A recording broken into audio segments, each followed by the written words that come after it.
interactive thing rather than a performance. Thank you. Welcome. So what we're going to do is we're going to talk about playing in a percussion section, because that's what we do in our day jobs in New Zealand Symphony. That's one. This is Thomas, by the way. Oh yeah, my name is Thomas. This is Larry, Lenny, and the new guy. Same. Been here for 3 years. You'll always be the new guy. That's just the way it is. I was the new guy for 6 years. So we're gonna try and show you sort of how what we do works in context. So we're going to do a little bit with recording, but it's really difficult. I'll just give you the context of what's going on while we're doing our thing, and then we'll do some of it just us in a sort of concert volume. Yeah. The way we would do it in the back of a major orchestra, to make sure that the guy in the back can hear it. And then we're going to mainly talk about different colors that we do in the section as a section, both as, well, if Sam is on the triangle, what triangle is he going to use? How is he going to play it? Is he going to use a brass beat or a metal beat, or what's he going to do? No brass is a metal, but you get the idea. Yeah. And we're going to talk about different symbols and just how do we balance a section, because that's what we do, so we might as well talk about what we do, right? Yeah. So we're going to try and play this track 4, end of the 4th movement, one more time, but without the recording, the way we would normally do it at home. So we're just going to from 272. Yeah. Is that the same? Sounds like it. Thank you.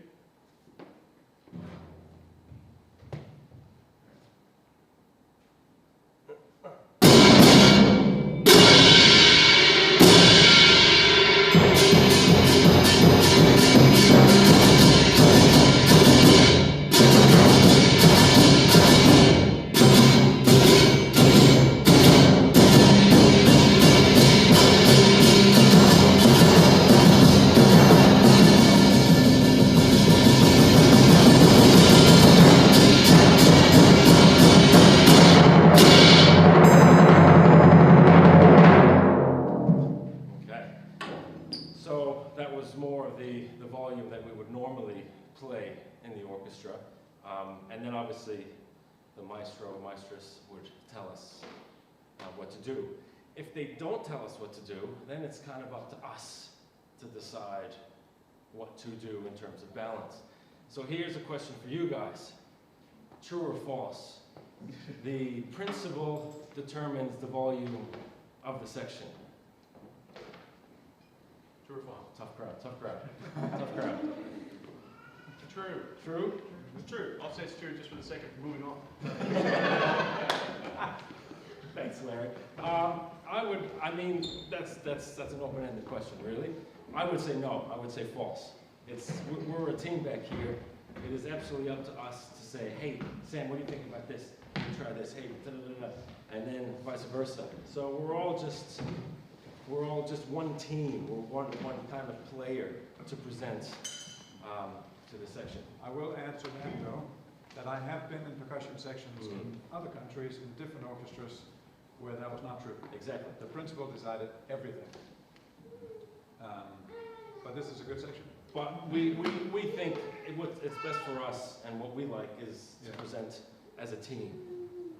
And as many of you may know, most of our colleagues in the ensembles we play in, be it a brass band or an orchestra, don't know much, if anything, about the back row and how we operate. So we're quite autonomous, which is a luxury compared to, say, a second violinist who has to do everything the principal says and the rest of the string section says. So we get this fantastic privilege of making lots of choices, music-wise, instrument choice-wise, on our own. And that's why working as a unit is so critical, that we have this unified sound concept that we offer to the rest of the ensemble. Yeah. So in terms of working as a unit, while Larry is his own section in the timpani, he has nothing to do with us, we work together. So one of the ways that we try and make these things work, I realized while we were doing this that I couldn't actually see Larry. So I'm going to pull back a little bit, because I like to be able to see his mallets, so that I can line up a little bit better with him. So I can line up with him, and I know Larry, being the kind man that he is, likes to see the bass drum player. I was just going to say, there are times when I'm not in a position to see the bass drummer as clearly as I would like to. So I always encourage section leadership from the bass drum. I say, look, Thomas, you can see the conductor better than I can. So if you do an overemphasized motion, I'll know exactly where your beat placement will be. So again, there's all this back and forth collaboration about how to play together. Do you guys want to demonstrate that or not? Just try to trip each other up. How about from the I beat for the quavers, the first part of the beat, you know, all the upbeat stuff. Like me, 1, 2, 3. Just you two. 1, 2, 3. Oh, that one. I'm so quick. We all have this together. This is 1, 2, 3.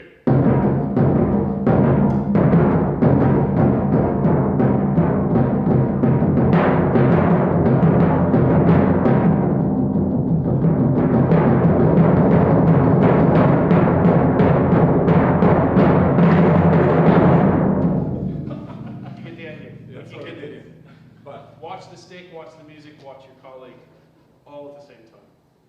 Yeah. And as you could hear, I mean, you probably know this piece as well as we do. We've played it 1,000 times. So the phrasings that we're doing here is generally what often happens until finally someone shows up on the front and says, no, do it like this, which is quite cool. But sometimes we'll try different colors just because we've done it 1,000 times. So every time something comes up, we're trying to do it differently. Okay, let's try this. Yeah. So I'll play with some smaller cymbals just to get a different feel for it. And you guys can hear whether you like it or not. I'll use a slightly different tempo as well.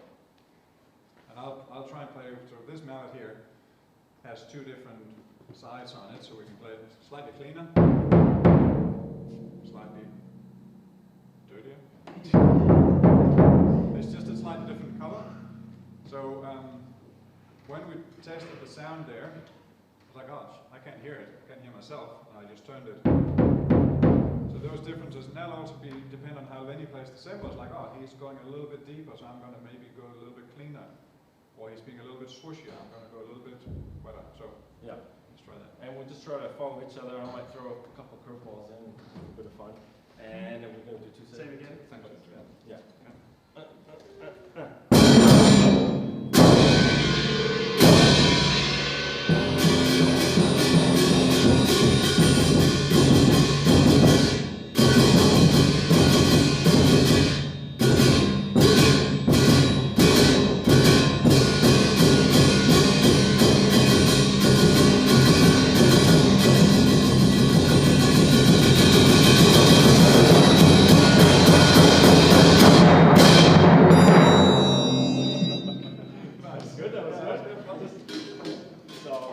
So it's great that we can now really depend on each other and really we can hear that way and that way, vertical and horizontal, and try and you know, catch each other and balance each other.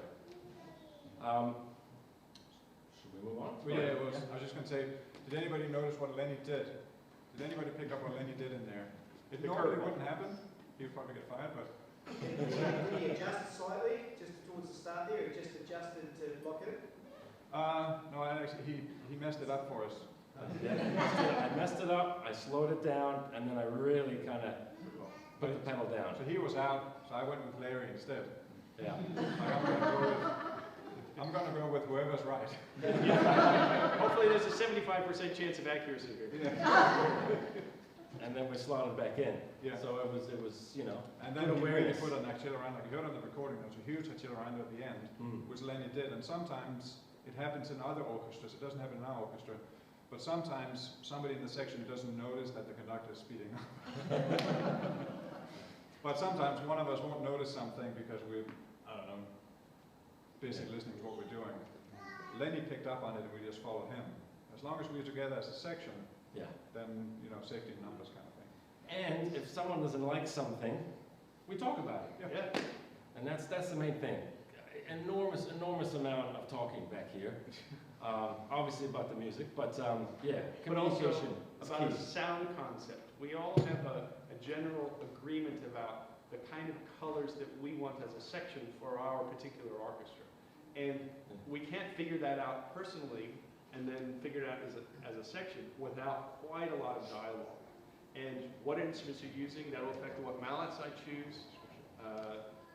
You know, so there's so much collaboration. That has to probably be your biggest takeaway, is the collaborative nature of being in a percussion section. Yeah. And when Sam auditioned, obviously he brought in a whole bunch of different things that we didn't hear before, and we took that on and we thought, hey, We hired him anyway. yeah. And this is great to also, you know, put in some different sound, different ideas that we didn't sort of think about. So it's good that, you know, we all grow as well with new people coming in.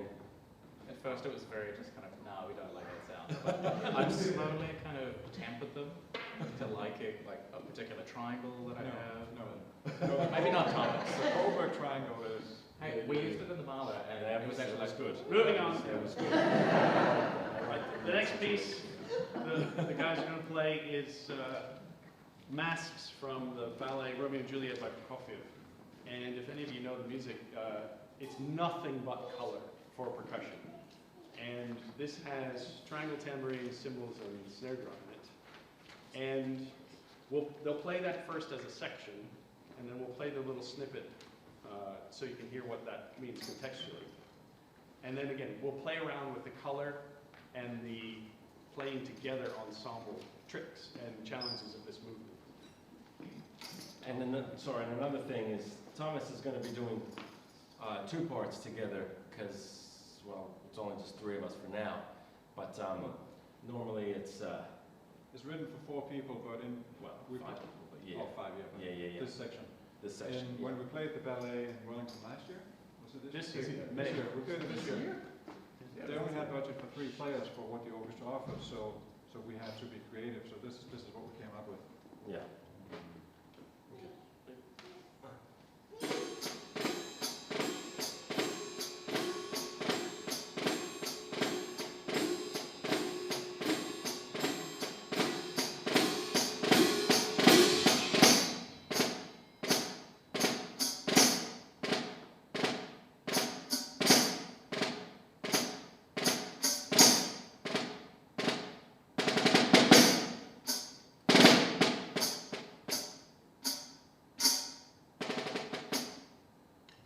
Yeah. Okay, so I was really listening to him, he was listening to me. I heard Sam in the beginning. I'm just trying to stay way out of the way. And Sam also positioned his music so he could see Lenny's snare drum sticks while watching his own part. So there's a visual reference for the playing from his colleague as well. I mean, especially when your part's just the same thing for 4 bars. Like, you don't need to look at the music. You can connect with your colleagues, connect with the musicians in front of you. Do you want to play that excerpt, Sam? Which one? The audio version of Oh, yeah. Yeah, so we'll just play just so you guys can hear the context of it. And now, if you'll notice the sleight of hand over on my right, Thomas has changed up his triangle selection for this next time through, just for a different color. Yes, So, so, you want to hear it? yeah, we could just hear a little bit of it so that context of it.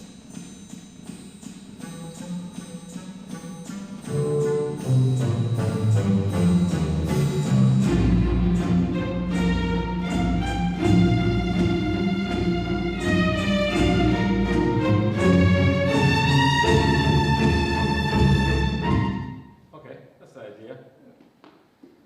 So now we decided, why don't we just try some different things and see if we like it or not. So we'll try and show you how we adjust basically. So what we're listening to, we're all trying to get that sort of, and sometimes the conductor is kind of like, okay, Yeah. looking at the dancers or doesn't care. Other times the conductor is really in tune with, and he has an idea and he's really pushy. I like pushy. Sometimes it can be a little bit scary because sometimes they want it super soft. That recording was not particularly soft. But we'll try and throw it out a little bit. I've changed my triangle. I'm going to change the beat and I'm going to change the tambourine as well. So I'm going to make some completely different sounds. Probably going to be Sam's loud. changed instruments too. So Sam has changed as well. Shit, I should change something too. language. I'm going to use really big, thick sticks. and a snare drum. No, we'll use tango drum. There we go.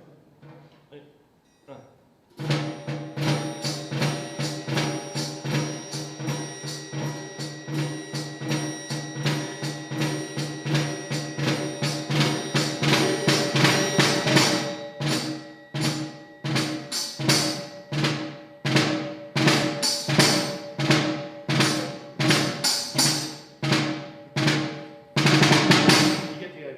Yeah.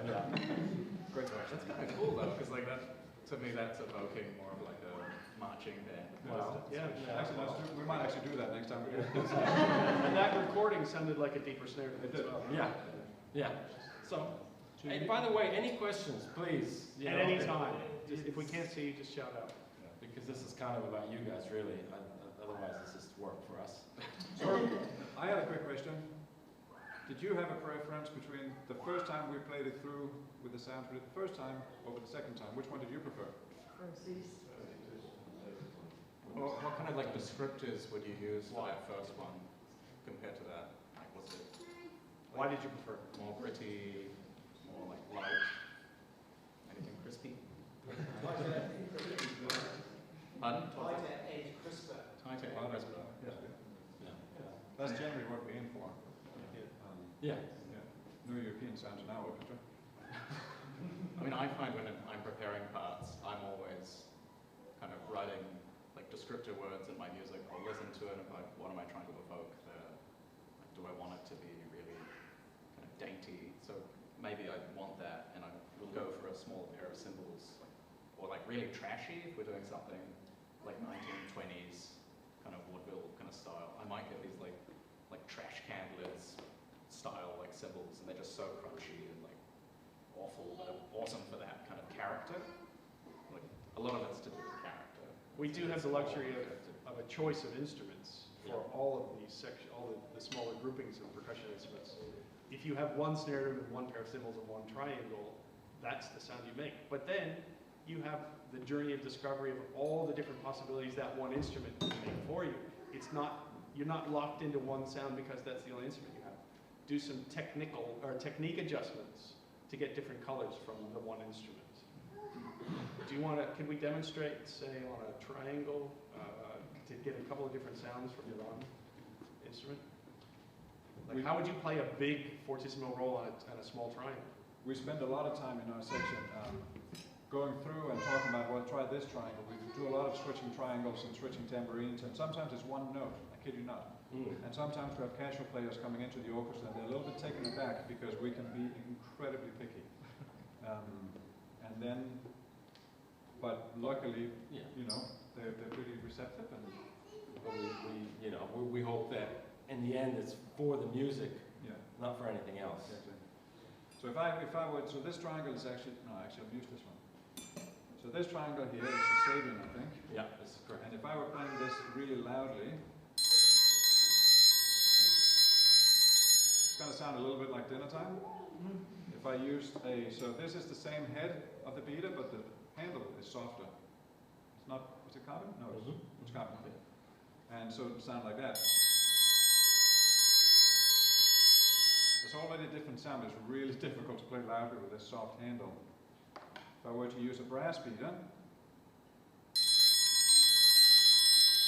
it's still dinner time. So on the smaller one, this is a small, thick one. It's probably cost twice as much.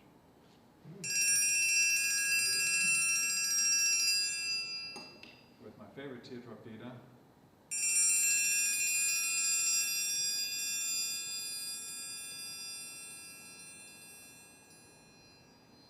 So you can do a lot of different colors with just, if I were to play that opening of masks with this beater,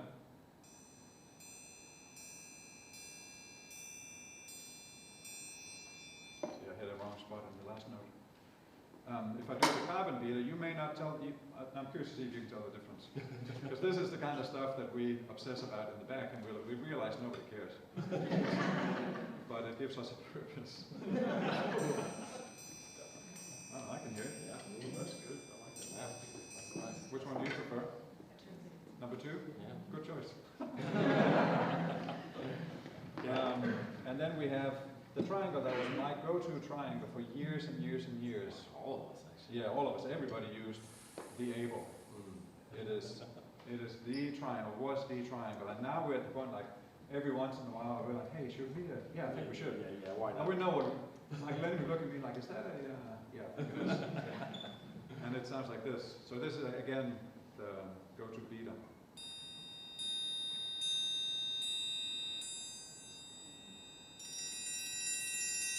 Oops.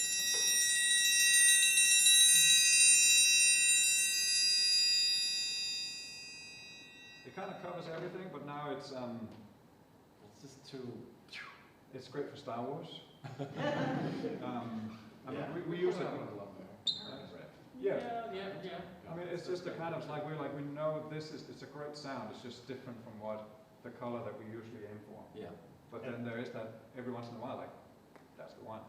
I'm convinced that has a fundamental pitch, and depending on the key the music you're using it in, it's a real clash.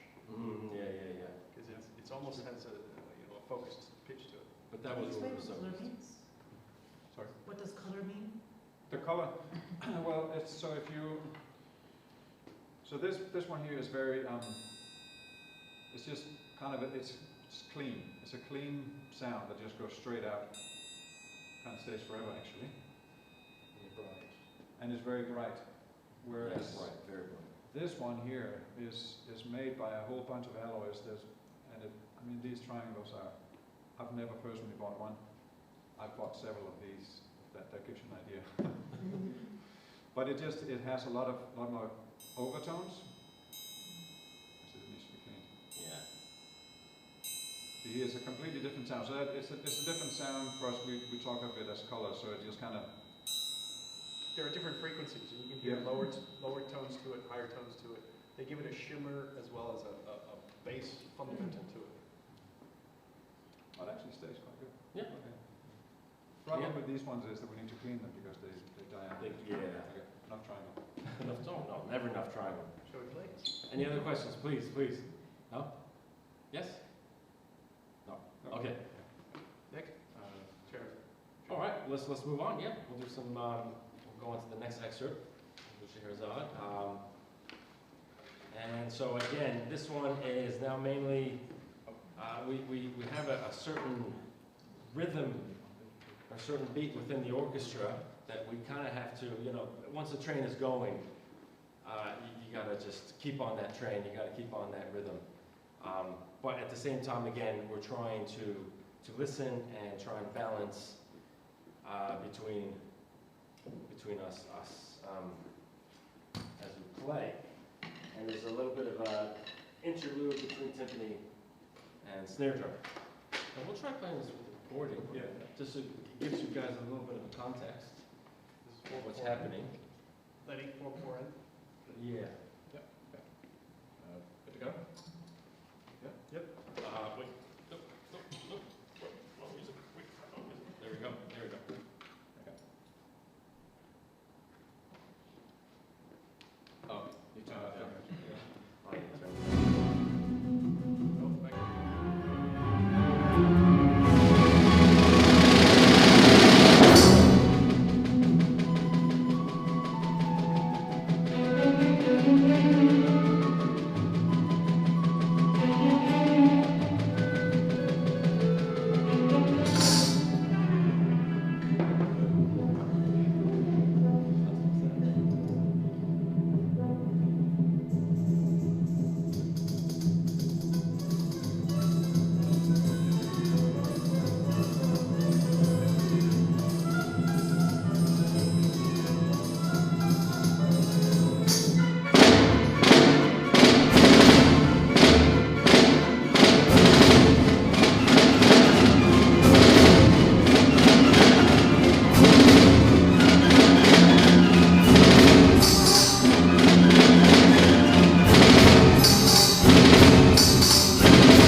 So I was really conscious of these guys. I was hearing Larry at the beginning of that.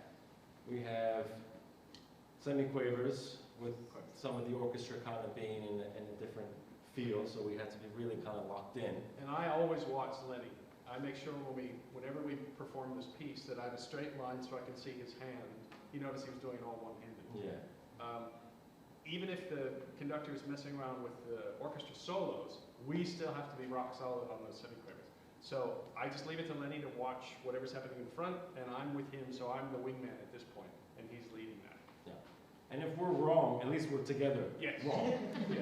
And there's a lot in that. I mean, it is funny, but it's true that if there's unsteadiness in the ensemble, hopefully some of our colleagues go, oh, well, they're together, they must be right. I'll lock onto that.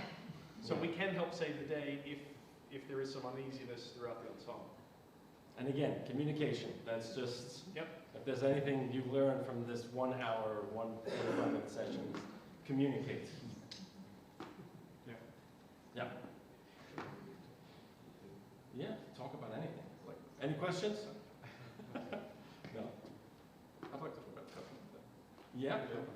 Yeah, so sometimes in the orchestra you're going to get some really, oh sorry, no, it wasn't Copeland, the Bernstein Second Symphony. So we just played this piece a couple of weeks ago, and there's some really nice writing, like there's like a movement that's just piano, harp, 1 double bass, and like a percussion ensemble, which is really fun to play. But a little bit earlier, there's a section that talks a bit about It's just a snare drum. It's just us. Playing on the wood of the bass drum. And you're already using snare drums. Well, it says snare drum sticks, but I mean, whenever I see snare drum sticks, I always go for a slightly more large, more bass drum. Because what if I get a snare drum stick? And if I have to, it just seems really thin. But with just a slightly larger melody, you're going to get that kind of darkness to it, and then add a little bit of music as well. And then we're kind of playing around the sounds of it. But a little bit later, we get playing on the wood. So if I'm using these, playing away, and suddenly I have to play on the shell, I don't know how much this bass drum is, but I know if I owned it, I would not want anyone using wooden mallets on my bass drum. So we kind of tried that out, like, I mean, very gently. Okay, so that's the sound we need to replicate. We couldn't really find anything perfect, but the next best option, I had this whip next door. And just for a laugh, I was like, oh, maybe I'll just try that. Like, okay. So then, when you kind of put that together, just kind of getting that in a really nice place, and then you play it.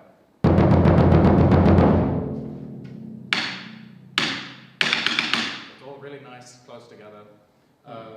Lenny, do you want to play that section? Yeah, and just in my little bit, he's written in the beginning with brushes. So that's cool. So I got some brushes. But in the context, which you'll hear, it's quite soft, quite swishy, and it was just going to fit with the orchestra. It wasn't going to fit with the time that the orchestra needed to hear us. So I just playing it with plastics. Still different from sticks,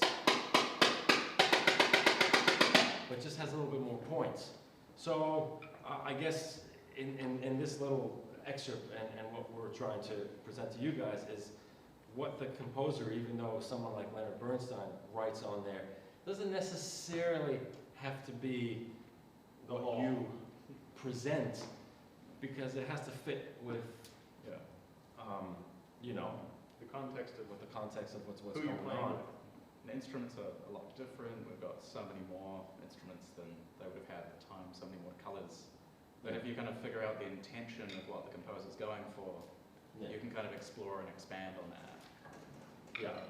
And to be fair, sometimes working in an orchestra is like being in a factory. You don't choose what you're playing, you don't choose how you play it. So this is the only way we can actually feel like artists and musicians, that we make these choices and we make sound choices. Like, hey, let's try this. And 9 out of 10 times the conductor doesn't even notice.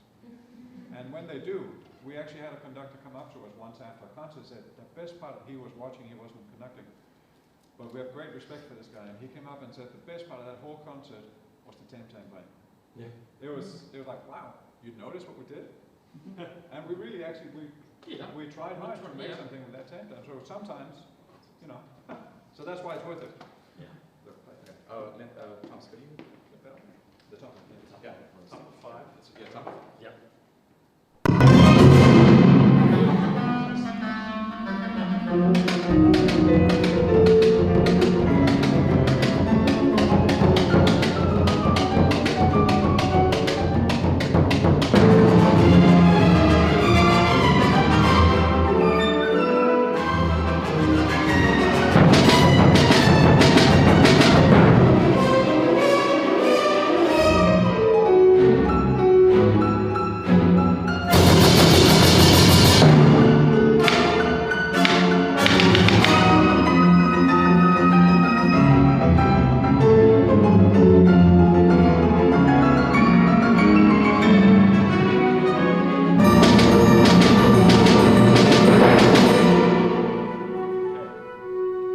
Right. So I forgot that I actually had to play triangle there. In the concert, I just had it hanging here, so I didn't have to do a run like that. No. And you saw how distracting that was. If in your planning for playing in an ensemble, if you need to move at all across the section, photocopy is your best friend. Don't travel with the music because you can drop it, you can get lost. Have everything you need as near as possible to your playing spot. And that brings Lenny's favorite subject, setup, stations. The net. No. No, but this is show here. So So, yeah, the setup is really, so if you're, so what Lenny does, for every program we have, he has a list of who's playing what instruments are needed, and then he does this map, which it drives me nuts, and it also is phenomenal, because I cannot read his writing, and even with my glasses on, it's just like, Lenny, that's the triangle, okay, cool. But it's brilliant because he goes through the whole thing, and he says, okay, this person needs to go from there to there, and here and there, and do that, and jump and stand on his nose. So he makes it as easy as possible. So if we set up the way Lenny has drawn the map, we're golden. takes a lot of work to kind of get to that, and yes, you might say I'm a little bit of a control freak, but it's not even just that. It's just, you know, you have to be organized, otherwise you get that going on behind you. So that was actually quite good that you did that. Yeah. So I intended to do that. so I just a learning So experience. we didn't have a map for this session. Yeah. We I went and I did a coaching somewhere, and the person was playing tempo blocks and bass drum. And the tempo blocks was literally over here, and the bass drum was there. And this person was running to and fro, and I just said, hey, maybe you should move the tempo blocks over there. It was like a revelation to that person. So I sort of thought, oh, okay, well, this is something to discuss. Because maybe it's not as obvious, but yeah, please keep everything in stations. Otherwise, yeah, you're going to get into some trouble. Lenny, how much do you have to duplicate instruments to do that? Thank you, Jeremy. Yeah, so quite a lot, and sometimes we even have to duplicate the small stuff. Yeah, is what I try to do. And yeah, triangles everywhere, tambourines everywhere. How many cymbal stands do we have for Bernstein? 17. We had 17 for that concert. Oh, that was the Marcellus. Marcellus. Oh, the Marcellus, Yeah, but anyway, we had 17 cymbal stands and cymbals around. Those weren't duplicated though. Well, yeah, some of it was a little bit of a mess. But again, but yeah, we have the privilege of having all that gear. And we Yeah. also Not we every have, to, ensemble does. we have to plan ahead, because the concert we played a couple of weeks ago, where we played the Copeland and the Bernstein, we also played a piece by Eve Eve Castro Castro Robinson, and that required a glockenspiel, and so did the Copeland and the Bernstein. And in Wellington, we didn't have room for the 5-octave marimba, so we had to layer it. So we brought 2 glocks for that concert, and then in Auckland we were able to get rid of Larry and put Larry in Completely.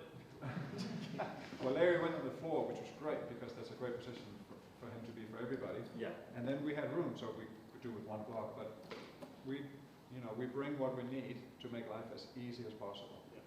And to avoid the running, really.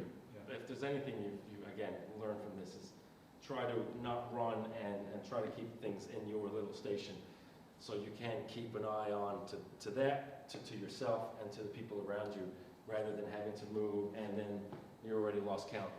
If you have spare instruments to bring them to make it easier. If you don't have them, then say, hey, Joe, could you please play those 4 bars of suspended cymbal since the cymbal is over there? Just change the part, move it, put it in another part. Yeah. Mm. We do that all the time. And again, communication. Just talk to your colleagues. It's just one team back here. So And like Sam referred to getting the essence of what the composer intends. What's on the page I like to view is not the law, but a recipe. So you open your pantry and you see what you have today, and that's what you cook with. So if you only have limited instruments, or there are some limitations, then adapt the music to your situation. Don't try to reach what's on the page if there's just no way you can do that. So again, because we have this autonomy, we can get away with quite a lot of substitutions, both in terms of instruments, or the way we play it, where we put it. And don't feel like you're chained to the music in terms of instrumentation and expectation. Hmm. Meaning, as well as the stations, what principles do you follow in terms of where instruments go in relation to the rest of the orchestra? Obviously, Depends. yeah, it depends, but basically, most of the time, bass drum plays next to timpani, but they play together quite a lot. So I sort of start that as a focal point. Having said that, where do we have? Well, a just lot of recently- Shostakovich symphonies will put the snare drum on the other side because Yeah. the snare drum and the timpani have so much together, Yeah. where they go on for ever. In the together. NZSO, the tims have been traditionally behind the low brass. In other orchestras, it's right in the middle, behind the winds, with the brass on either side of it. And because this is a big footprint and in more music, this often determines where the rest of the percussion goes. Sometimes I'll be in the middle of the percussion section and I'll have percussion on both sides of me if we have quite a large setup, or with some percussion instruments that have a lot to do interplay-wise with the timbs. So I can shift, the whole section can shift laterally, but I'm normally in this back right corner in our orchestra, and so that helps determine where the rest of the section goes. So we go bass drum, Tim's bass drum, and then whatever that piece requires. Yeah. And also the other thing is cymbals. So the cymbals then obviously with like Tchaikovsky plays lots with the bass drum. The concert we just did last week, 2 weeks ago, I don't know. Copeland, we did Copeland Symphony 3. And as I was looking through it, cymbal player never played once with the bass drum. And so I thought, oh, that was quite good. And then I put that Thomas's part, and you were playing lots of Glock. So actually, he played cymbals for the first time, and I think in years we've been so separate. And I have to admit, it was really weird. Yeah. Because we're creatures of habit. I'm used to playing cymbals here.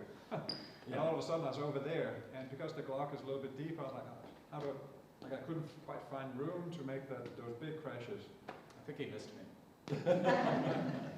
But at the end of the day, it made sense. Otherwise, he would have to go backwards and forwards. Yeah. And you just stayed there. Yeah. Speaking of the Copeland, can we do it? Yeah. Okay.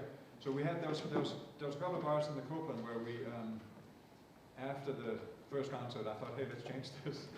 Because so I'll show you what I had to do. So it goes 1, so it goes 1, 2, 3, 4, it's about the tempo. And the cymbal goes 1, 2, 3, 4, 1, 2, and the conductor, the whole orchestra goes bam, bam.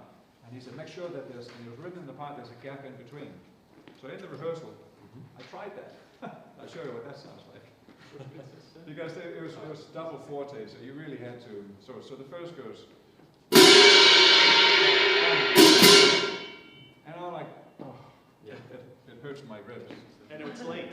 And thanks, Larry. So I did that in rehearsal, and it's like, that's not going to work. So I did this instead. I went, okay, ready,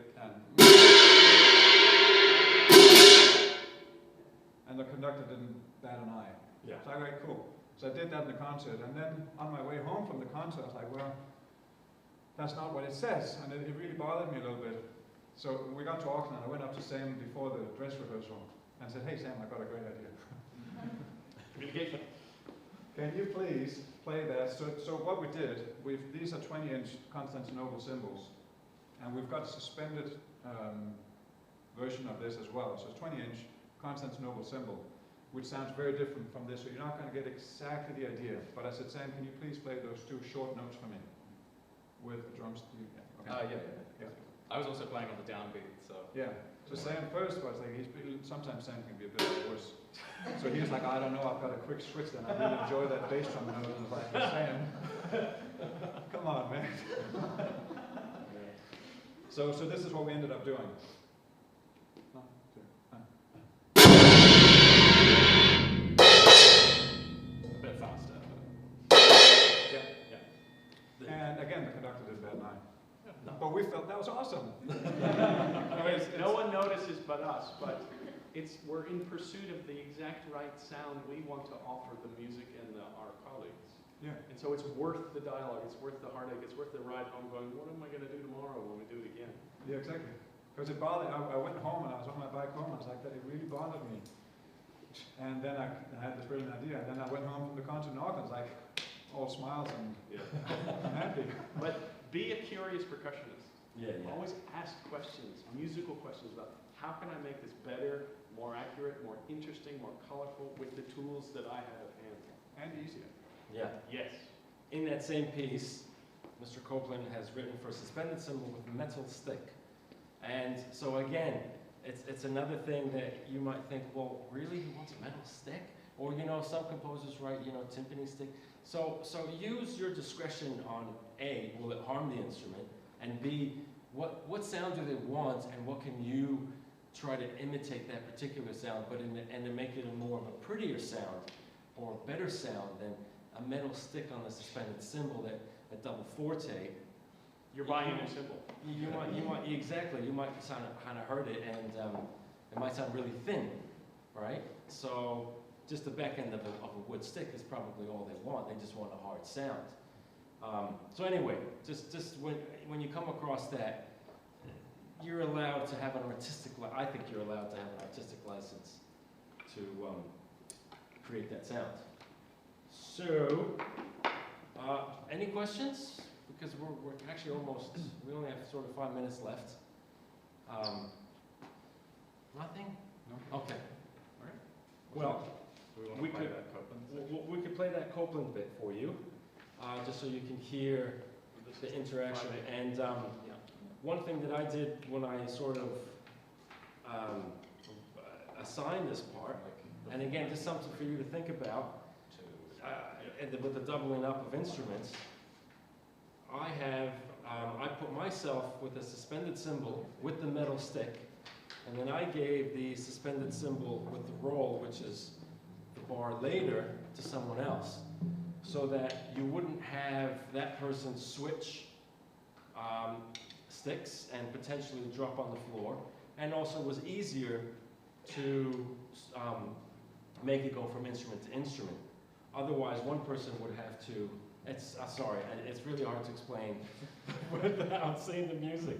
But all I'm saying is you can divvy up things. Not one player has to play the suspended cymbal at all times. Even within one phrase, you can kind of chop and change. Yeah? Should we give this a try? We'll give it a go. And do that on the tenor. 493. Yeah.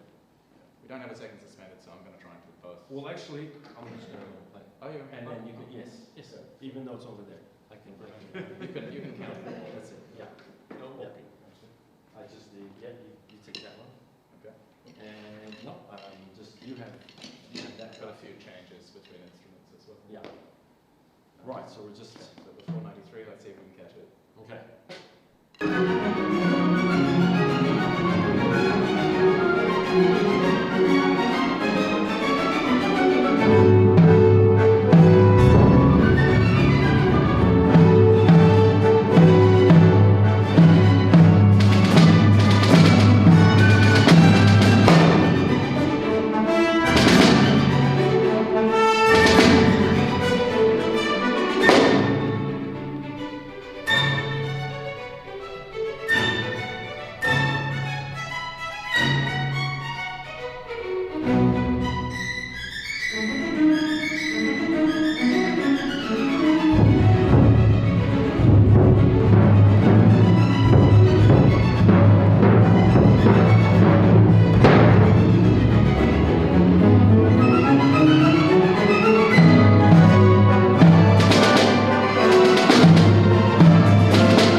Cool.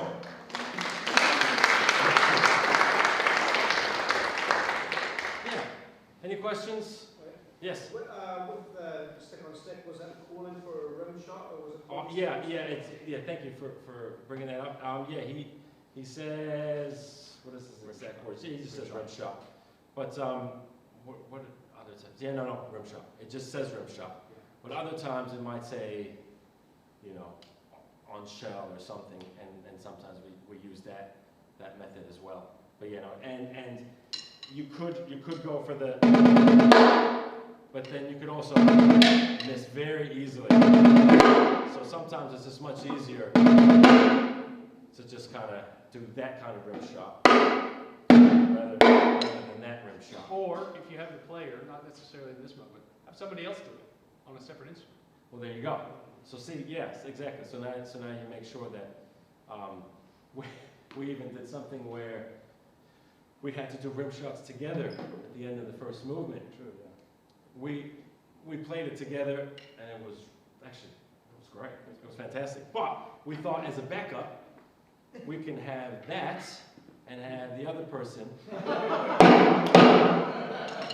And then it was just going to be absolutely clean. So that was our contingency. that was our sort of backup plan in case. You don't have to be a hero. You just have to play it right. No. I wish you'd done that. Yeah. Did you not know we were No, I did not know that. That would have been all over Facebook.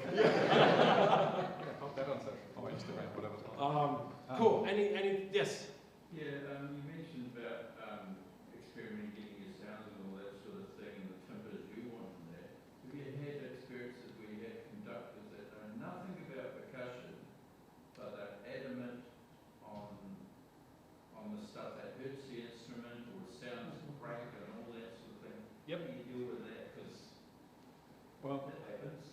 The rehearsals are theirs, the shows are ours. yeah.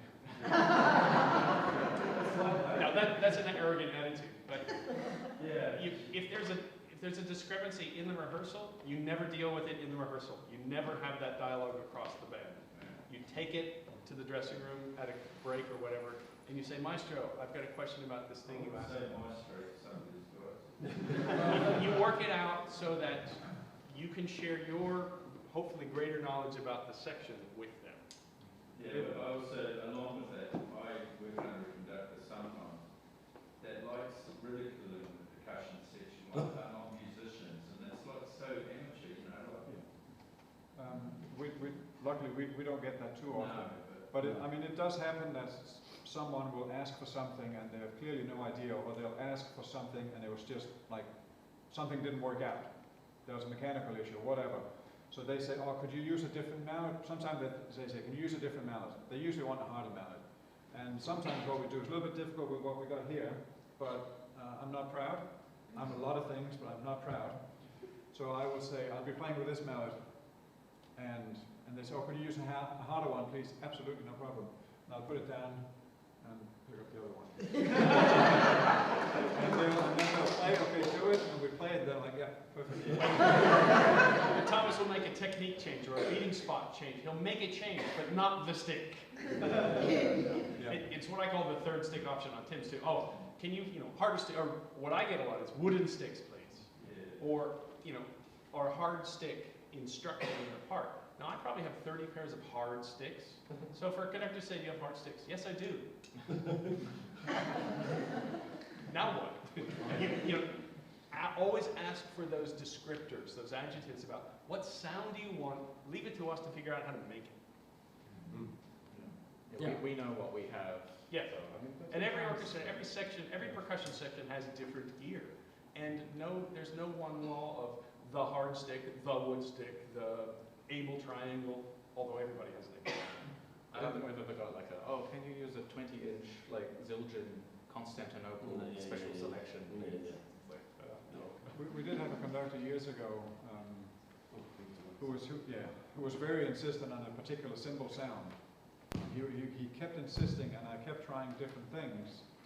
And then eventually I switched to a slightly, I tried a bunch of cymbals, and he still wasn't happy.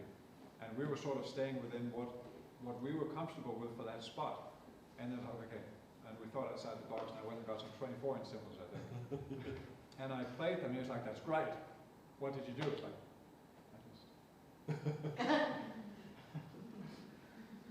and he was like, he realized I'm not going to tell him. So and he moved on. It was just, we got to the point where I'm like, okay, I've had enough. Yeah, fix the problem, just move on. I've moved on, you can move on too. Now look, we're going to go because you guys need to do it for the next set change for the next program, and we'll see you at 6 with some more detailed stuff that we can talk about later. So thank you very much. Thanks for coming.